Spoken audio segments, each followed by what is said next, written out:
𝗤𝗍☆plants.com, where I teach you all about gardening in the great indoors. If you'd like to support my show, check out the description box below for the many ways to do that. Today we have a plant spotlight for this beautiful plant, string of turtles, botanically known as Peperomia prostrata. This is a plant spotlight to show you how pretty this plant is and tell you a little bit about it so you can decide if you'd like to add it to your indoor garden, which I'd highly recommend. I do have a care video on the plant that you'll find in the description box below. String of turtles is a unique trailing plant that is native to the rainforests of Brazil and Ecuador.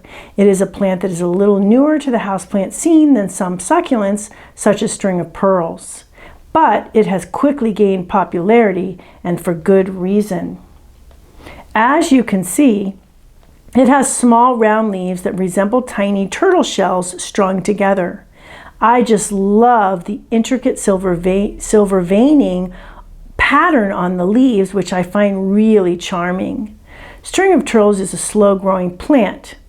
It will eventually reach 12 inches long, which makes it a great hanging basket plant, and it's also striking growing from high locations where you can thoroughly admire its vines. And it also makes an interesting tabletop plant, as you can see here. In its native habitat, string of turtles grows prostrate, which means it grows low and spreads horizontally. That's where it gets the name Peperomia prostrata. It is an epiphyte growing on other trees. So that's another little interesting tidbit about this lovely, lovely plant. So there you go, a brief little look at string of turtles. Really nice plant. And like I said, I would highly recommend looking into getting one of these for your indoor garden.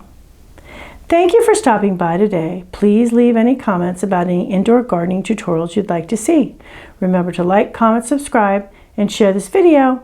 And please check the bell if you'd like to be notified when new videos are released.